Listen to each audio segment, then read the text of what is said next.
Hello everyone, I'm Damien Matthews. And I'm Vientiago. And today we've got with us some special guests today. They are actually GSIS alumni. And one of them is our chief guest for tomorrow's investiture ceremony. And we are especially delighted to welcome them as siblings, not only alumni, but also siblings, Dr. Shraddha and Mr. Murugendra Chigateri. Both began their journeys here at GSIS, yet went on to carve distinct paths of success. Dr. Shraddha pursued a career in gender studies through dedication and perseverance, while Mr. Murugendra combined academic excellence with an entrepreneurial mindset to build TechMantu. Together, their stories show how the same school foundation can lead to different dreams, definitions of success, and meaningful impact. Alright, so let's start off. Let's delve into something school related. So, what was your strongest memory from GSIS back when you guys were students like we are today? I can go. Yeah, go ahead. Yeah. Thank you, Damien. Thank you, Vian, for having us. I'm delighted to be here as part of this podcast. In these salubrious surroundings, my goodness, look at this podcast space you've got here, you lucky people. So what is my strongest memory of school? Actually, there's just too many. It really is hard to choose. What I remember distinctly is just loving the Ooty air, the blue skies, the beautiful surroundings of the Baroda Palace. But of course, friends I've made for life. My oldest friend I have known now for 45 years. Right. So that's a pretty long time to know somebody. Right. There are so many others. I mean, things I learned from school. You know, remembering Dr. P.C. Thomas. All of the, things that he taught us in terms of self-discipline. I can't say I've followed that entirely throughout my life. I don't think any of us have, Yeah, it's a very high bar, I'm sure. So it's incredibly difficult. But there are really a lot to choose from. So I'd say, making friends and having a great education here. Right, yeah, I mean, even when I came, I'm sure that, one of the things that I've learned is not so much a hard or a soft skill. It's just, the friends I've made along the way.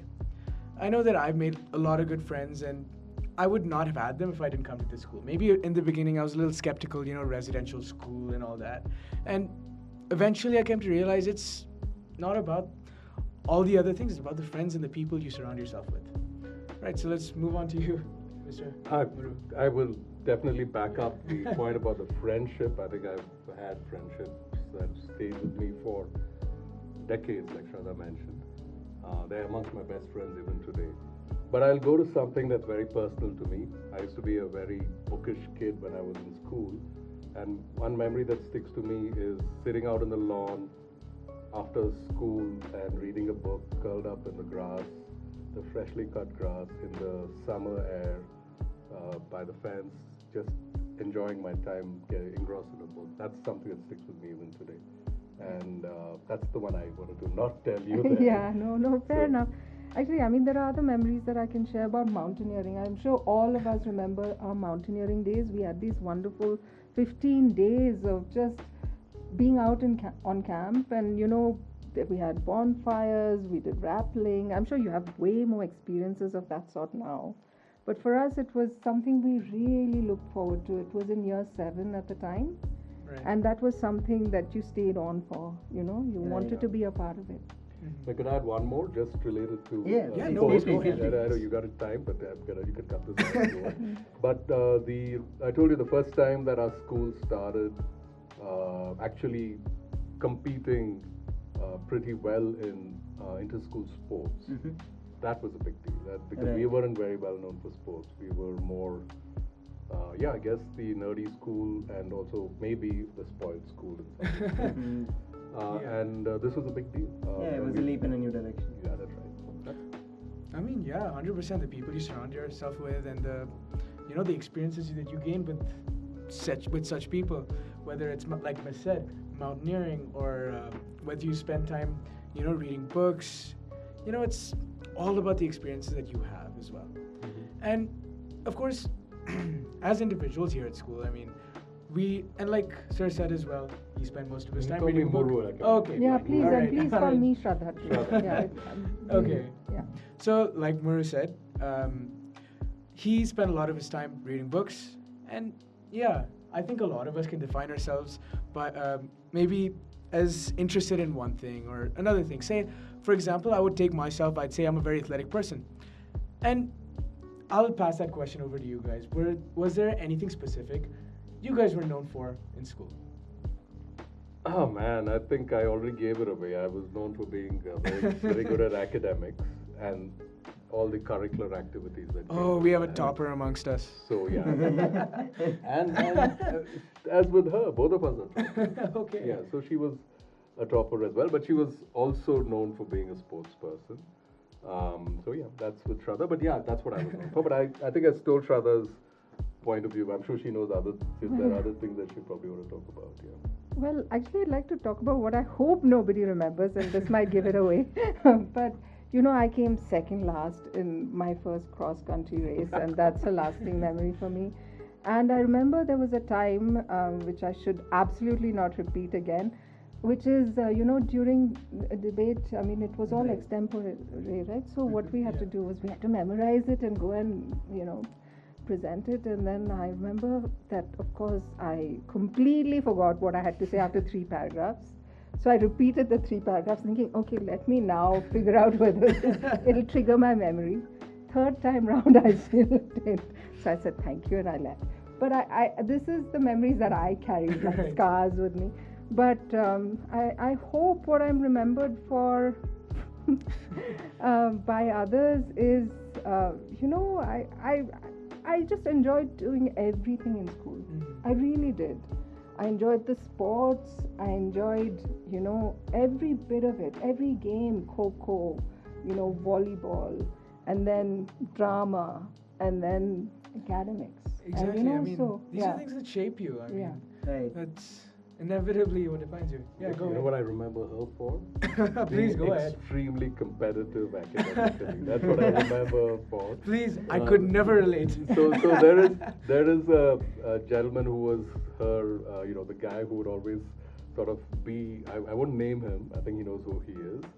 Who would always be fighting her to get the first place in her badge, and she would say, "I have to beat him." And he beat me and I beat him. But you know what? In the end, those things don't matter, right? Because life, I mean, you don't want to peak at school either. Yeah, I mean, you want to right, do damn right. well at school. Yeah. Right. But life is so long. And you have achievements here, but you will have achievements in different places.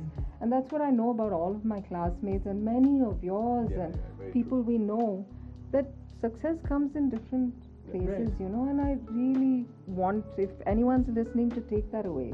If you're feeling like you're not doing great at the moment, your time's coming. It's okay, And let me just say something. I think competition, it's a really great way for growth and development. Competition, it really pushes you to be better than you were yesterday, or rather better than that other guy. Be better than him. There's a lot of growth in that. Well, on a personal note, which teacher really played into your lives and into the way you are today? And which teacher or experience that you had with the teacher really helped you learn something new that you've carried on throughout your See, journey? listen, it could be a bad experience as Yeah. well. They could have shouted at you. They could have sent you out of class. Could be anything. I'm sure anyone listening to this who remembers Dr. Victor Selvin will back me up on this. I just remember that my love of languages came through him. And I will be eternally grateful to him. What I might be misremembering, but what I understand is that, English was his second language, but he knew it so well. He loved it, and, he transferred that love to us. I learned Shakespeare through him, and even now, I would never decipher Shakespeare were it not for Dr. Victor Selvin. So, I have a lasting love of him and what he gave me as a student. It's amazing to see that the school has got the Selvin Hall, right? Right. Yeah, we've dedicated a hall for him. It's called Selvin Hall. It was the old auditorium. Now it's the Selvin Hall. Actually, we've also converted it into a futsal ground where we have futsal competitions sometimes. And it's really great that the school's immortalized the impact that he's had on this school. And we can see it firsthand here with Shraddha's experience with Dr. Victor Sullivan, because I may have not met him, but based on what I'm hearing, he's a man who's really made a lot of impact on the school. Right, and I pass the same question on to you, sir. So I'll add, I think anybody who knows Victor sir will definitely understand it when I say that he had this unique knack of having what might be a personal relationship with everyone. As in, everyone felt important when he worked with them. We each think that he was the biggest influence in our lives, and it was a personal interest that he took. Right. It's a very interesting, memory we all carry. For me personally, he was my English teacher at one time. He was my personal tutor. He was my housemaster, and he was also, I think, one more thing, right? The housemaster and class teacher. He was all of them. And I have a memory where he reprimanded me for something, which I carry today, but I'm not going to talk about that. I'll just talk about the love of language, which I think, I'll just talk about the memory in a very specific sense. I think this personal accountability that he taught me in some respects for something that we want to do in terms of class unity, which is a very innocent thing that the class had owned up to for some group, some individual members' transgressions. And I also participated in that, and he said, you were not responsible for it, so why did you take accountability for it? Own up to the truth. And I remember that forever. But I'll switch my memory or my favorite teacher experience to another gentleman called Mr. Natarajan, who was my maths teacher. And I was a math nerd. He took me aside I was probably in my 8th standard, 9th standard. He took me aside and he says, you know what you should pursue? This new thing called computers. Computers weren't even introduced in India, right? The first ones were introduced around the 1980s by a company called Texas Instruments. They were home computers. You guys remember We have that? the We calculators. have graphical display calculators made by them. That's There you yeah, go. it's So still Texas with us. Instruments is now known for that, but they had this whole concept of a home computer, which they were taking around, and I think they came to Good Shepherds and And they were pitching the they thing. demoed Okay. it to us as well. But Good Shepherds introduced computer science maybe a few years later only. But Mr. Natarajan, aware that he was and he knew my interest in maths, says go, make a career in computers. And I carry that advice today. And I was in the 8th standard. Yeah, and I can see that. Yeah. Do you guys get counseling right now? It was different then. So this was Yeah. good advice for what it was worth. Yeah. Move to the next one. Yeah. Right, yeah. Let's move forward. Both you and Ma'am, you've both spent your childhoods at GSIS, and you've led very similar journeys. But particularly after GSIS, both one, Ma'am, I know you branched into gender studies, and sir, you went on to found TechMantu as well. So we'll discuss both of these journeys in length as well. So I'll start with you, ma'am. Shraddha. So you were the head girl at Good Shepherd Public School, back when it was called public school, early on, and today you work globally on gender justice and leadership as well. And how did that experience of student leadership, shape your confidence, sense of responsibility, and the path you eventually chose? That's a really tough question. That's a curveball right there. I don't know if it's because I was head girl. I'm sure it has something to do with it. But I think it was being in the school, being a child of my parents, so many things that made me believe that the world is my oyster, that anything is possible. Right. I really fundamentally believe that if you want to do something, you can. And being here in this group of, in this community at Good Shepherd Public School at the time as it was, it gave you that confidence. And I think being head girl, of course, gives you that extra boost, right? Right, of course. So, and the belief that, we were only 6 girls in our class compared to 30 boys at the time. So, there was a real gender disparity in terms of numbers.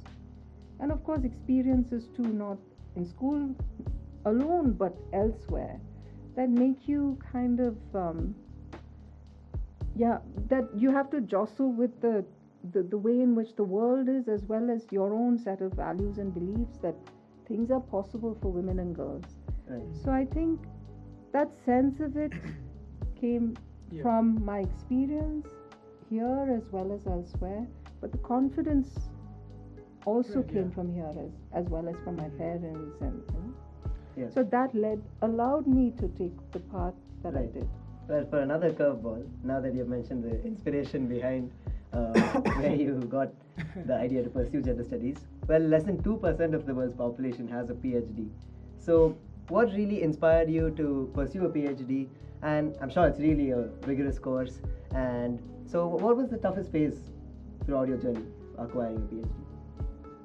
Well, all of it is. Anyone who's done a PhD, maybe, of course, horses for courses and all that, but I mean, I think PhDs are a very isolating experience generally, because you're sitting with this idea on your own that you think is the most important thing in the world, that many people may not feel the same way about, but you have to persist and you have to pursue it. So it is a very tough journey for those of you who may eventually want to take it. It is a tough journey. Some people do better at it than others. I was very raw. I was very young when I did my PhD. I started it when I finished my PhD by the time I was 28. So I was a very young PhD scholar. I think what is really tough about it is you've got to constantly believe that this idea is worth pursuing. And that's what makes it a very tough journey. Right. Because you're sitting with it on your own most of the time. Mm-hmm. Right, yeah, I mean, of course, acquiring a PhD is a very tough journey, I'm sure. And with experience comes learning a lot of skills. I mean, like you mentioned as well earlier, with your experience in student leadership and how that whole experience helped you, develop confidence. And of course, confidence is an integral part of basically doing anything in your daily life. So, and of course, with such leadership and such experiences, and I'm sure your experience in school as well, there's a lot of pressure and a lot of expectations, whether it's from adults, teachers, could be from anybody for that matter. How do you handle these pressure and expectations? And sir, I also like to ask you the same question as well. And so, particularly keeping this in mind, handling pressure and expectations, and how can GSI students apply this in their daily lives as well? Well, one thing is to say that nothing is the end of the line. Just take the pressure off, because this is not the end of the story. You have long lives to live, right? I mean, just always try and see that things will pass. So that really helps, right? To say that, okay, this is a really important stage in life, but tomorrow is another day, and you can have a stab at the same thing again tomorrow, Right. or try something different. But tomorrow is another day.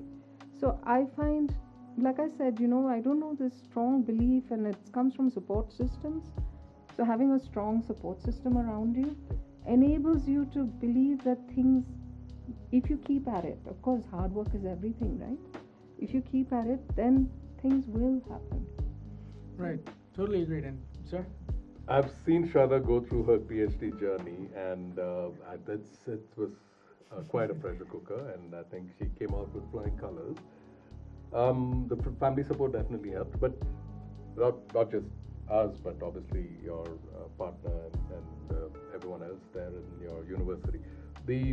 Just coming back to one more point about Shraddha's gender experiences, she actually started bringing change home. That is where she started. I think a lot of us were enlightened through her experiences, and that's where I think the siblings, a lot of us extended family members are more aware of these issues. We got aware very early on through her eyes, and that was quite a telling experience. But if you were to bring it to my ways of looking at, how I got into tech and strategy and all of that, I think it's just a natural extension of the kind of person I am, where I like to solve tough problems. We get into the rigor of substance to understand how one can distill a problem into its components, apply research and ideation to come up with solutions.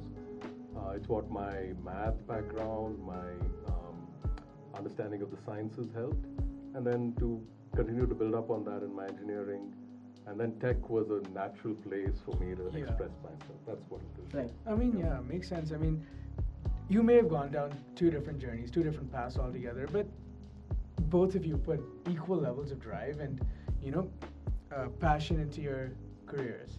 And for you, Mr.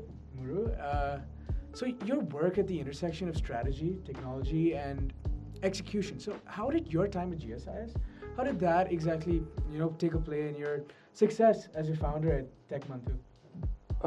So there's multiple things. I think, like I said, the problem-solving bit is one. So generic problem-solving, whether it's a puzzle or trying to solve a logical situation or trying to understand some math issue or science issue or language issue, right? That's one part. Right. Then, obviously, at some point in time, it all comes together when you understand that graphical thinking or statistical thinking can help you solve a physics problem, right? I mean, that's the one aha that you would see early on in your education. That's one part. And then I think the other thing that Shraddha touched upon is the experience of being leaders here. Mm-hmm. So we uniquely in GSIS, you have to work with different kinds of individuals who in different spheres of life. And that's often what we see in the kinds of problems we get in the business world. You got all kinds of people that you need to make the world go round or to solve a problem or to be successful. So that would be the second thing. The third thing is just to be a continuous learner. I think that's what Jacob sir is also insisting on. That Yeah, everybody he's really instilling that in us Yeah. as Right. students as well. He insists that we every day, whether it's this podcast culture that we are promoting at school, it's stuff like this, just that culture of learning every day and that want for knowledge, right? Right. And now that so many students have taken the IB diploma program and the MYB program, I think being a lifelong learner is really being drilled into them. And now that you've mentioned your experiences in GSIS, well, what lenses do you think students in this school should pick up from your journey and how they should, expect to take things on and how they should go about handling situations and their daily lives, along with, looking into a prospect of, my ambitions, what I want to do in the future? That's a tough question to answer in like a few minutes. But I think, the world, as we all are aware, is going through a major inflection point due to new technology, what they Right. call AI, right? We're all aware of that. Yeah. So that lifelong learning thing that we talked about, attached to that would be understanding new skills and seeing how to apply skills, how to apply, learn new ways of doing work, as it were, which is actually fundamental to the manners in which I think the IB curriculum and the way GSI students are being taught, such as this podcast experience, Right. is all about, right? I mean, that's what this is. Mm-hmm. So I think that is the foundation to be able to learn new skills quickly. Don't get overwhelmed by emerging situations such as changes in job definitions. When we were coming down today, part of the conversation on the journey with Shraddha was about what's going to happen to the world due to AI. And we were exchanging ideas for how we were, even today at this age, we were explaining ideas for how we're going to deal with this, what we think of this new technology. Who would have thought that we'd be doing this in our career at this age? Right. Just part of, and that's the Right. foundation that was established for us in GSI. Mhm. We don't have all the answers. We know that. Yeah. And taking a team with you, I mean, that's another important thing. I don't know, did that answer your question? Yeah. Oh yeah. And see, I mean, I know that you founded TechMantu back in when was it? I think it was 2008, 13 years back now. Okay. What's it now? 2026? 2026. That's 2013. Yeah, there you go. Yeah, okay. That's the time when I officially launched it. Yeah. Tell me. Around 70% of new startups fail in years 2 through 5. Mhm. So I'm sure it wouldn't have been very easy to start TechMantu. So what was your first failure, and what did it teach you going forward? And really, how does it apply to GSI students, if at all?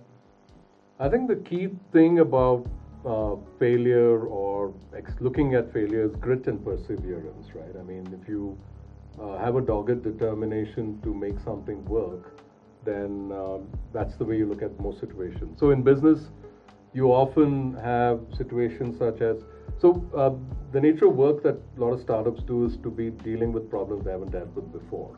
And that's sort of the space we operate in.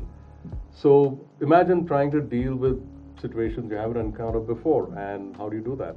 So thinking about the grit, the trusting in one's approach to general problem solving, teamwork, leadership, and learning, and managing expectations is the manner in which I would say that we deal with that. In terms of failure, I guess, we don't really look at anything as failure. We look at everything as an experiment or a test and something that we learn from. When we say we, like for example, some of our work is in marketing and we're trying new marketing strategies. So we won't ever say that we know what we're doing necessarily, because nobody's had the prior experience. And I say that a lot of people in the marketplace also probably don't have that experience. So you run an experiment and you see what happens, you learn from it. And you stay the course to apply rigorous testing, analysis, and execution and planning to go forward. The foundational things that we just talked about, all of that comes in there. So Right, yeah, and we spoke about it earlier as well. I mean, learning, it's a lifelong thing, and we can't really address it as failure, like you said. Yeah. Everything at the end of the day, inevitably, failure it's a learning experience. You learn what not to do, how to do it better next time. I mean, it's things like these that, it's what makes us better tomorrow. Right. Now that we've touched on a business note, let's also go on a little bit more of a personal note. Muru and Shraddha, you guys are siblings. Yeah. So, what do you admire most about each other? Good one. I'll go first. I think I have this story of running into junior alumni of Shraddha at reunions, and when they learn that I'm Shraddha's brother, the first thing they ask me is how she is and how they have such fond memories of her. And that's truly telling in terms of the kind of person she is, which is what I really admire about her. That she is definitely she is a genuine people person and extremely empathetic. Right. And this is a value that she actually carries with her everywhere, and it's something for me to learn from. I don't think I have that in me. I appreciate that. The loyalty, empathy that she has, reinforces every day in her life and in her friendship and in relationship. Something I really admire. Right. And Shraddha? Well, you've all heard about what a geek he is. And actually, that's something I truly admire. I admire geeks because they really get into things, into the weeds of things, and he does. I mean, like, he was talking about AI and our conversation in the car. He really digs deep into things, and that is amazing to learn from. It's like, somebody gives you a ready reckoner, which is very handy, right? So I'm always... Well, even if it wasn't solicited, okay? Even if it's not solicited, what to do? But, you benefit from the ready reckoner. Yeah. I genuinely think, his curiosity, I hope I can learn from that, because being curious is what life is about. If you don't have the curiosity bug, then life is dull. Right, yeah. And I think he is curious, and he's willing to learn and willing to engage in a really deep sense with any idea. Right. So, as you've got to love geeks, right? So Exactly right. Without geeks, we wouldn't have most scientific innovations. Yeah. And I also go to say that we have a geek, another geek among us as well. Yeah. Right. So let's move on to what exactly we can give to GSI students here. So this is a question for both of you. So marks or skills, what really matters in the long run? Is it that possibly 2/100 or whatever mark you may have gotten, or 96 on 100, or is it the skills that you build along the way that's important? You want me to take that first? Sure. Yeah. All right. I'd say if you asked me this a couple of years back, I would say both. Surprisingly, because the marks are an indicator of a scorecard that you can easily proffer to show somebody what you've accomplished. So, but I think the way things are changing right now, skills matter. Skills more than marks right now. But if you ask me the same question about 5 years back, maybe, I would say marks and skills. Right. Marks to be the leading indicator of what you're good at, and skills to show how you can apply yourself on the job. That's what I would say. Right, yeah, I mean, that really sheds a lot of light. Do you have an answer for that, Miss? Or? I think, yeah, absolutely, Shraddha. No, sorry. No, I think it is actually what the IB curriculum is about, right? Learning how to learn. Mm-hmm. And I think that's what skills are about. You're learning how to learn, and I think that is way more valuable. Right. That'll, yeah, hold you in good stead over the years. Right. Another question that I think will really play into many of the lives of our students is how can students discover what they're really good at and what they genuinely like to do as just as a passion and something that they can work for and actually make a living out of? I think, maybe trial and error. I don't know. I mean, you've got to keep trying and always don't, if you believe in something, so I've always wanted to be a writer, so don't learn from my example, please, because I do write. Mm-hmm. But you constantly, you're just, swept up with life and responsibilities. So sometimes you've got to follow your heart. Please do follow your heart. And keep trying. It's okay if you fail. Like I said, I might be sounding like a broken record, but I've got a very different take on that. Go on. That's why we're not the same. We got two extremes here. No, I think there's passion, and then there's the stuff that will help you make a career. Yes, the two of them can, in this day and age, be the same. But you probably have to look at one as making a living, which will help you do the other, possibly, right? And how do you discover what you're good at? Trial and error. But what you're good at, what you're passionate about, if they meet, which is very rare, brilliant. And if somebody is willing to help you make a career around it, even better, right? I mean, that's ultimately what this is all about. What do you guys think? Yeah? I mean, yeah, for sure. I mean, you'll never know if you never try.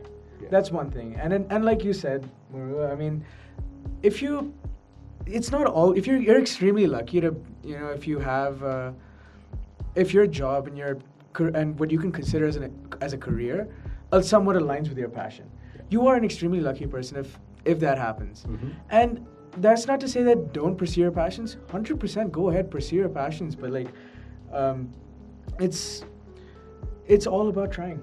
It's all about trying and seeing if that passion really does work out for you.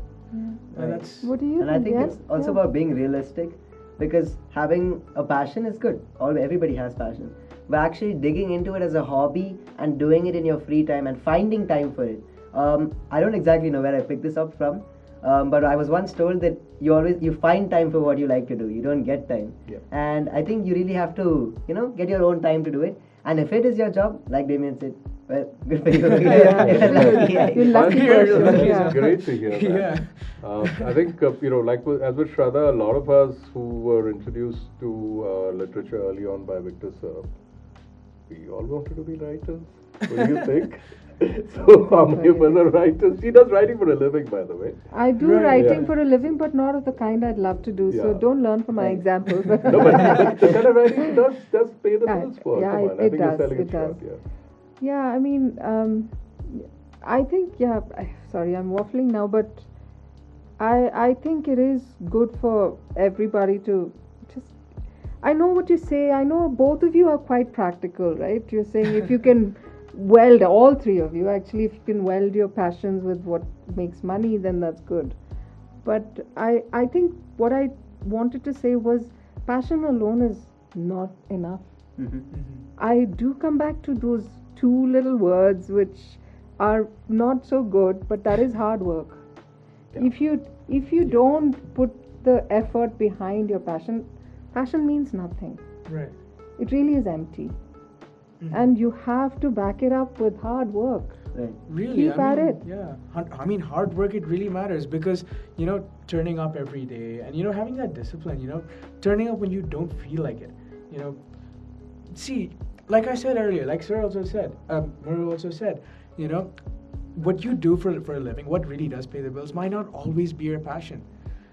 And even if, what's more important is passion, is having that ability to do hard work every single day, regardless of whether you feel like it or not.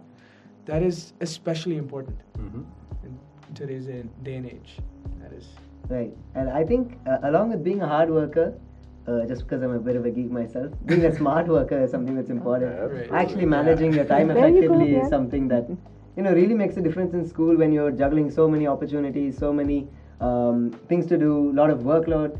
But I think doing things smartly and managing your time and ensuring that you get everything completed and you're up to your responsibilities. If I say I'll do something, be a man of your word, finish it. Right. I think that's something to consider, and it's a good learning opportunity for everybody in school. Juggling work life in the future is going to be the same. So Well Yeah. said, yeah. Who's going to get sworn in tomorrow at the investment? both of us. We There can you see go. why. That's well done. All right. So what's next? Right, Um, yeah. Good. Go ahead. Okay, so we'll have a quick fire round. You can give a brief answer along with a 1 or 2 line response No along worries. with that. All right. So, one word for your time at GSIS. Complicated? Why complicated? It's complicated. Yeah, it's complicated. I mean, there's beautiful memories, difficult memories, as all of us, right? It's not one story. Right. But yeah, so I think you may need to edit this out, but it's complicated. And you? Foundational. And why foundational? It's the all-round experience. You got to do everything and everything, like she said. You got to understand what you're good at. Possibly try to figure out what your passion was. Yes, we did have the TIFF. We did have challenges with our fellow students and with our teachers. That's just part of boarding school life, right? I mean, Right. you take it in your Really, stride. yeah. Schooling is the base of whatever you do in the future. I mean, it's what lays the foundation. What do you do later? I think it was foundational. Yeah. So she and I think approached our worldviews very differently, because you could Me see. too. Yeah. Right. Yeah. So next question: exams or real world learning? See, I feel like we have to go back to that both answer. But I mean, I think as IB learners, and my kid goes to an IB school too, I think this idea that you've got to learn how to learn. That is absolute. So if that is what real world learning is, then that's what you've got to pay attention to. But I think you don't know if you've learned anything unless you test yourself, unless we put on the thrown some curve balls and I actually asked to reflect on what we know. Right. That's when we know, and that is what an exam is, right? It's actually asking Yeah. you to reflect on, have you really learned something? So I think it can't be one or the other. Yeah, and I'll go back to that whole lifelong learning thing again. And it's all about, like you said, learning how to learn and applying that whole mindset of, again, lifelong learning, that is so promoted here at IB school and most IB schools as well. Learning, I mean, applying that everywhere. I mean, trying to learn wherever you go. And again, learning is a lifelong process. You got to learn how to do it and apply it wherever you can. Right. I think for me, it's also just taking the theory and actually trying to put it into practice rather than Yeah. always keeping it in your head as, okay, I have this formula. I just have this formula. I mean, I think that's the wrong approach. It should be, I have this formula. Now, where can I actually use this and, actually make a difference and, not just be clogging my memory. Yeah. So, the next question we'll proceed with is, in a single line or two, advice you'd wish you'd followed earlier. I mean, yeah. I mean, I constantly find myself, a lot of teachers, a lot of adults, my own parents, they'd always be giving me advice. Sometimes I don't listen to it. Okay. Right. Most of the time, I don't listen to it. And I'm sure you guys would have had similar experiences as well. I think for many of the students it'll be in the present, but for you guys it might be nostalgia. Right. It's a tough one, man. If I advise myself to have done something earlier, that's probably do something like Shraddha did, go and get a nice degree, and that would have been great. But that's not a school thing. Learn golf, which is not a school thing either, though it's now a school thing. You can have the now we option. have now we do have golf. But then I think getting back in touch with my friends and classmates from school was advice that I will give my younger self. I think we all sort of went through this phase where we all sort of drifted our apart. own ways, and then we started reconnecting, typically during the back to roots or a few years prior. The school reunion, right? That's Right. the 25-year reunion that the school conducts. I think we should have done that sooner.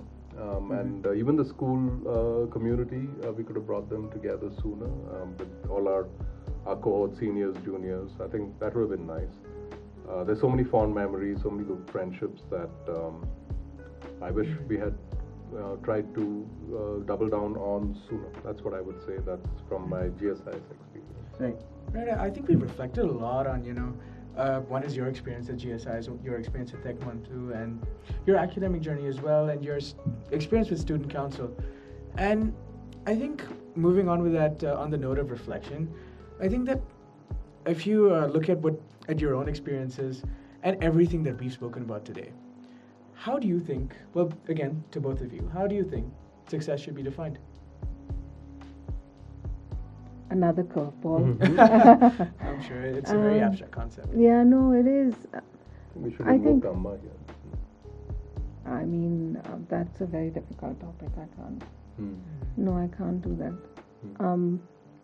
I think success, I don't know, it's actually about, as Anna said, it's about maintaining relationships. The richness of your life will be measured by the relationships you're able to maintain and the amount of love and friendships you're able to sustain. I don't think any other marker of success, because people will stick around with you if you are a person who gives love back. So I think learning how to love each other and get Yeah. loving each other back, that's a really That's good very measure of success. What about you, Muru? I think relationships, definitely, I think that's one measure. I'd say that, as I'm a big believer in life cycles. So if you see the various stages that individuals go through in their life cycles, like you guys have your basic education, foundational education, your experience, your learning here, right? So your success markers will be based on what the expectations are for that phase of your life. Then when you become a young adult and you move into college and you try to start a career, the definition of success will change there, and then so on and so forth. I think how I would gauge my own personal success is, at every instance, was I the best version of whatever I could have been at that time? And the expectations and definitions for each of them are defined often by the relationships around you, by the parental authorities that will likely be giving you ideas for what you should be doing, and one's own idea for what one wants to achieve in life. Right? I mean, and that keeps changing, because as we get older, I think we have a more mature understanding of what we want to get to. I think ultimately, do no harm. I mean, that's obviously a good one, right? I mean, Yeah. I mean, I think success, it's a very, like I said, it's a very abstract concept. You can't really put one answer to it. It's different for absolutely everybody. Because like me, success could be one meaning, and for you, success could be something totally different. Yeah. It depends on the kind of person that you are. It's totally dependent on you. Right. And again, go ahead. Before we conclude, one message you'd like every GSIS student listening to the podcast today to remember for life. I'd like to say that you guys are incredibly privileged, and I mean in terms of the opportunities that you have to make the most of at school, and you have to make the most of that. You are so lucky to have all of these, on a platter for you to make the most of. So please do, because this is not what everyone gets. Right.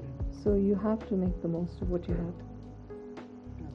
I think I'll build up on the similar point what I mentioned previously. This stage of your life, what is the best version of yourself that you can be, given all the opportunities that are in front of you? And Good Shepherd's kids are lucky to have access to so much. I think that's what I would. for sure. For sure. I mean, we've had a very reflective conversation throughout, and I totally agree with both of you. I mean, like you said as well, taking opportunities every chance you get and making the most of it is really, really important. And especially for us as GSI students, whether it's the facilities we have, whether it's the sports facilities, or this new electronics lab where we're recording in right now, we are immensely privileged, and it's important that we realize that. And I think that's a great note to close on. Gratefulness and gratitude. So, thank you so much for listening. This has been Tahr Talks. See you in the next one.